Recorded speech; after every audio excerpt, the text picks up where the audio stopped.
Hello and welcome to Trade Talks Unlocking the Experience. I'm your host, Kayla McGowan, and today we are joined by David Hart, founder and CEO of Ram Air International and owner of Guaranteed Air Duct Cleaning. Welcome to the show, David. Thank you, Kayla. Always great to see you. Yes, always great to see you. And I just realized I haven't had you on any of our podcasts, so we need to change that. But before we dive into, what you're talking about and why HVAC is so important to the world that we live in and restoration and cleaning, let's kind of dive in and start where you started. How did you get into this industry? How has your career evolved over time? Yeah, I know that's a lot, but elevator pitch, David, elevator pitch. We're going way back. We are going way back to when I first got out of the Army back in the early 1990s. I needed a job, so I applied and got one at a carpet cleaning company that also offered air duct cleaning. Worked there for a while, became lead technician. Then I worked for two more companies over a period of time, gaining some experience and knowledge in the industry. We also did some form of restoration. I worked for a company in Corpus Christi, Texas, where there were floods all the time. So we did a lot of water and then mold remediation down there. And then in 1998, I decided to move out here to Bend, Oregon, and start my own company, Guarantee Carpet Cleaning, that also offered duct cleaning. Okay.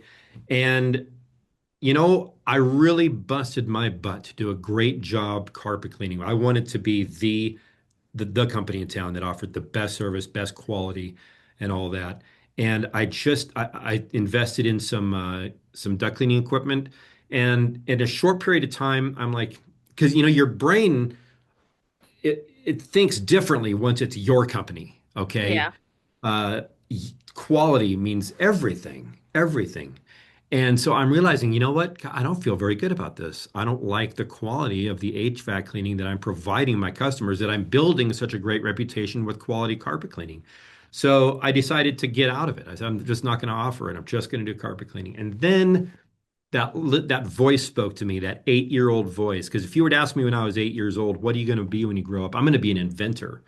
I said that with confidence too. And I thought, you know what? I can do this. I can design a system that works. Let's just figure out what's wrong with the equipment that's out there now. Why isn't it working that great? And then see if we can come up with something. I did, and I used it in my own company here in Bend, Oregon, and it exceeded my expectations. I took it to a friend of mine in Portland, Oregon, that owned a Interlink. Some of you old folks in the industry will remember Interlink. It was a branch of Bridgepoint. Um, and he looked at it. He had been in the industry for 30 years. He's a former Green Beret, very smart guy, and he had several locations. He looked at it. He sat back and he said, he said, in 30 years, this is the best duct cleaning method I've ever seen. He goes, you got to do something with this. He goes, you can't keep this to yourself. And I'm like, what are you talking about? And he said, I'm going to set you up. He set me up with Gordon Hanks, who was the CEO of Bridgepoint at the time. Next thing you know, I'm on a plane out to Salt Lake City. We met with them. Long story medium. I think we've surpassed short at this point. Long story medium. They're like, we love this. We want to bring it on. So next thing you know, we got it available in every major city of the United States and 5 foreign countries. And now I'm a manufacturer. Okay, didn't see that one coming. So we're manufacturing this equipment. We evolved it over the years. That was 18 years ago. And now we're in 24 countries, and we've evolved it way beyond that. Uh, just to wrap up to present time, Jeff Jones of Microbial Warrior, who made me the HVAC instructor for the forensic operator program, asked me to write the standards for HVAC cleaning and decontamination for biorisk conditions. And I used fentanyl as the case because why not take the deadliest thing out there? And if we can remediate for fentanyl, then we're good on the meth and the other stuff, right? Meth makes you sick, fentanyl makes you dead, right? And not very much, doesn't take very much. So my lab partner, Andrew Lucky, and we came into this very room right here for 2 months straight, and we hammered out how are we going to do this? We went down to the bare bones and we developed the methodology for cleaning and decontamination for biohazardous situations, and that's where we are today. with the Geez. it's called the positive air duct cleaning method. Formerly, the traditional way was negative air duct cleaning, but there's been some things that have come to light just in the last couple of years, and just last week, a research paper was published uh, that really shows it doesn't just suggest, it doesn't just provide some evidence, it it proves that negative air duct cleaning does, if I can just come out and say it, uh, damage ducting. Yeah. And so it doesn't have a place at this point, especially when it comes to biohazardous decontamination. That's what our presentation is about. Yes, and I will definitely say, times change, things change, science becomes available, data becomes available, and that's really what your paper is really all about. And, I think it will open up some people's eyes to better understand why it's so important to evolve, ask questions, get to know David. He can point you in the right direction when it comes to HVAC issues, problems, solutions, all those fun things, because, well, he lives, eats, and breathes this if you haven't been able to tell just yet. And, I will definitely say you started as a business owner and operator, right?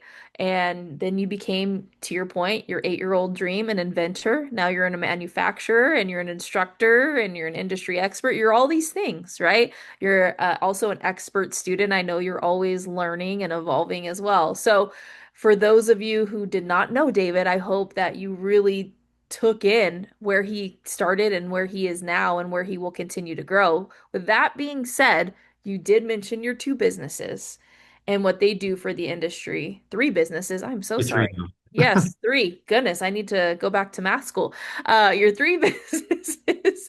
And why do you believe they're so important to our industry? And I think there's several layers to this, but I really want people to understand, HVAC is part of restoration, and restoration is into that world as well. So, why do you think they're so important to the industry? 100%. And real quick, just to wrap up what I meant by those three, it's Ram Air International, which is the designer and manufacturer of equipment used in cleaning and decontamination with an emphasis on HVAC. I also continue to run my own HVAC cleaning and decontamination company over here in Oregon, but we expand far beyond that. We recently opened one in Hawaii because of the need out there for mold. I kept getting called out there to do mold decontamination. I'm like, well, hey, I love this place. Let's open a branch. And the third company is Guarantee Biohazard Remediation, where we do illicit drug decontamination. I don't do the bloody stuff. I just like doing the illicit drug, meth and fentanyl. I like doing drugs. Hey, what can I say, right? And so yeah, so that's how and by doing so, I'm constantly in the field. We're so busy. I go pick up routes probably 4 routes a week. So I'm using the stuff in the field, and that keeps everything directed the way it should be. The importance of it, to get to your question directly, the importance of HVAC in any restoration project, whether it be bio or fire, smoke, whatever the case may be. A couple of years ago at the experience, uh, there was the panel of experts presentation, and that was Jeff Jones, it was Barry Costa, it was Dr. Mark Tucker, and Dr. Kerry Lestage, and then they decided to throw me in there as well to cover the HVAC portion. And when I got up on stage, I asked the audience, which you got to bear in mind, these are cleaners and restorers in the audience, right? And there was a lot of them at this presentation. I said, in every restoration project you've ever done, is there a part of it that stands out as having been ignored or at best done improperly? And the hands went up and I pointed HVAC, the HVAC, the ducts, the HVAC. It was unanimous. Everybody said the same thing, that the HVAC system has been at the most ignored part, which really doesn't make any sense. I'm going to quote Jeff Jones when it comes to restoration work being a matter of addressing structure, contents, and indoor air quality. And as he would say, not necessarily in that order. Well, what is the HVAC system? It's part of the structure built in. It's a content also, if you consider the air handler, and it's that which is most responsible for the air quality. So it's a pretty important thing. Let's just use an example real quick. Let's say that your doctor has some bad news for you. Kayla, we found out that you have cancer riddled throughout your whole body. It's everywhere. It's in all your organs. The good news is We're catching it early enough. We can get rid of it. We got this. Now, the cancer in your lungs, just don't feel like that's that important. Your lungs aren't that important. You can do without them. So we're just going to let that one go. Well, it doesn't make any sense. It's a pretty Mm, important part. The HVAC system is the lungs of the building. yes. It Yes. needs to be done. It Yes. needs to be done correctly. Well, I was going to say to your point, if it's neglected, the problem may still exist, right? You may have quote unquote found some of the source or removed quote unquote the source, but at that point, if you're not taking care of the HVAC system, what does that mean for the rest of the building or the home or whatever the case may be, wherever you're working, right? So I would definitely say, when it comes to fire, bio, even mold, right? There's so many different scenarios where the HVAC plays a huge role, which is all of them. Let's be so real about that.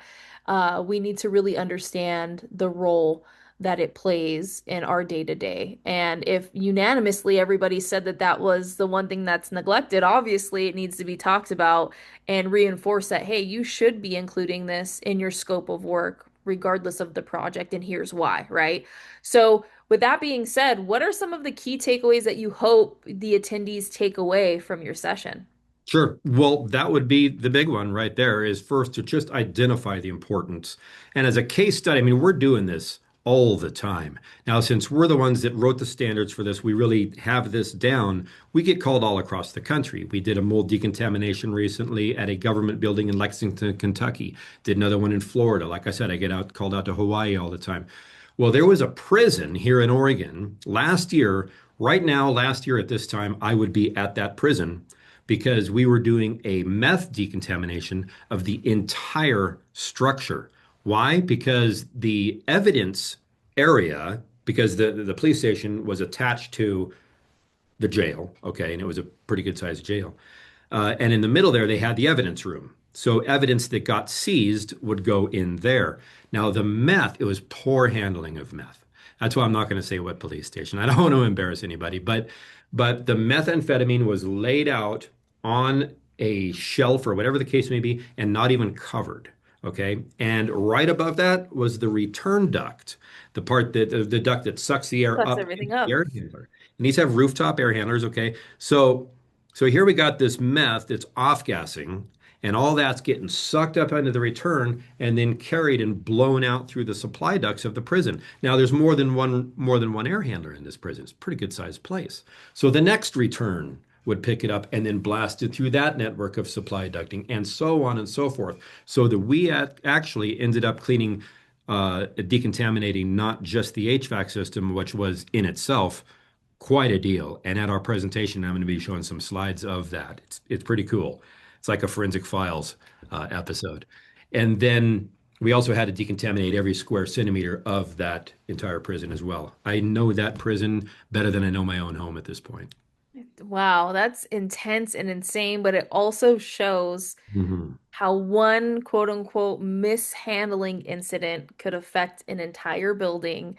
And to your point, there was multiple uh returns throughout the building that then it just kind of was saying, "Oh, here you go, let's share the wealth, if you will." And it just spiraled at that point. But hey, it's taken care of.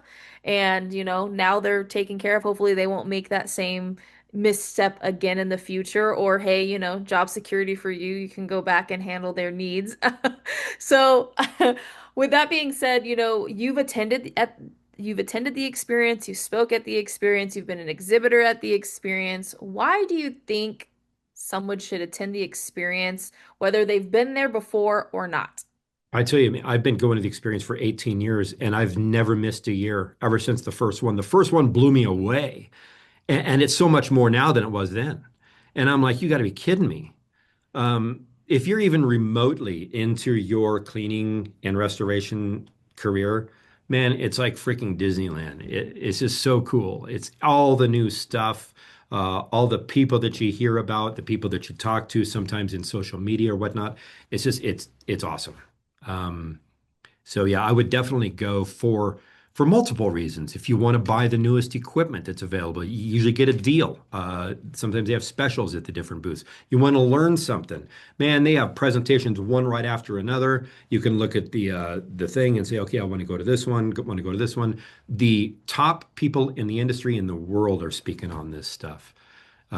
It's just a really super cool experience. The name experience is just a great word for it. It's a great name for it. Well, thank you. I can't believe you compared us to Disneyland. How cool is that? I would definitely say the adult version of Disneyland, I suppose, is what we would say It's it a is. it's a compliment to Disneyland for me to use that. Well, thank you. Very much appreciated, David. And I too once was an attendee and exhibitor, and now obviously I play a different role, but I will definitely say from the time that I've attended until now, there's something for everybody, and that's really what it comes down to. You learn something from every session, whether they're new to the industry, have been in the industry for a long time. There's always something to take away, and most importantly, build your network. To your point, you can see the latest and greatest. You can also get some screaming deals from the vendors, and it's just a fun time for 3 days to really just slow down a little bit and educate yourself, take stuff back to the shop and teach your team what you learned, or even bring your team, right? I know sometimes you bring people, David. Before we end this little chat, what is one fun fact about you that many may not know? Off guard. You're supposed to ask me those questions ahead of time so I can have something prepared. Fun fact about me. I'm a nerd. I I think that's mean, pretty obvious. it's obvious, but I would also say though, too, I don't think those who aren't don't really know you like I do or some of your network really understand how much you do really nerd out about things, right? You're always asking questions. I think even for your piece that you just put out, it was months, if not a year or About years. a year on it, yeah. Yeah, it took quite some time, and I don't think people really know what that looks like. They just see something come out and they're like, "Oh, he just must have just done that in like a month's time or whatever the case may be." But for those that don't know David, he really does just nerd out, but he also cares. And I think that's the other thing is the care and compassion that you have behind what you do is a fun fact about you because I think some people see this really cool edgy guy and his metal business cards, but they don't really know the David, that I get to know, thankfully. So those are some good fun facts. Don't sell yourself short, right? Oh no, I don't think it's a bad thing. I mean, when I was a kid growing up, and nerd was an insult, but no, sciencey. There's nothing wrong with being sciencey. Yeah, I think Yeah, Sheldon 100%. Cooper might have done a little something for that. Yeah, yes, yes. And I will say in this industry, we need science, we need data, and we need to bring up those hard conversations. And you are great at doing just that, David. Well, thank you for coming on and sharing all the things about yourself and your session and where you've been and where you're going with your life and career. For those of you watching, thank you for tuning in to this episode of Trade Talks, Unlocking the Experience. Take care.